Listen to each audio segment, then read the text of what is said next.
চলেন আজকে আপনাদের সঙ্গে কিছু কথা শেয়ার করা যাক। আসলে পিচ বা শান্তি বলতে আপনারা কি বোঝেন? আমরা মনে করি ভালো চাকরি পেলে শান্তিতে থাকবো বা টাকা হলে শান্তি আসবে, কিন্তু বাইরের এই প্রাপ্তিগুলো আমাদের সাময়িক স্বস্তি দিলেও দীর্ঘমেয়াদী শান্তি দিতে পারে না।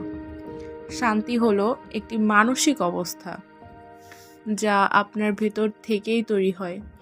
আপনি যখন বর্তমান মুহূর্তকে মেনে নেন, তখনই শান্তি অনুভব করা শুরু করেন। শান্তি মানে এই নয় যে আপনার জীবনে কোনো সমস্যা নেই।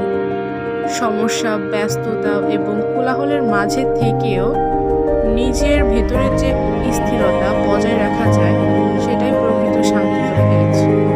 পাহাড়ের চূড়ায় বসে শান্ত থাকা সহজ, শহরের ট্রাফিক জ্যামে বা কাজের চাপে নিজের ধৈর্য ধরে রাখাটাই হলো শান্তির আসল অনুভূতি। শান্তি খুঁজে না পাওয়ার প্রধান কারণ হলো আমাদের অন্তহীন ইচ্ছা। আমরা যখন আরও চাই, এই দৌড় থামিয়ে যা আছে তা নিয়ে আমি সুখী, এই বোধে ফিরে আসি, ঠিক সেই মুহূর্তেই শান্তির হৃদয়ে অনুভূত হয়।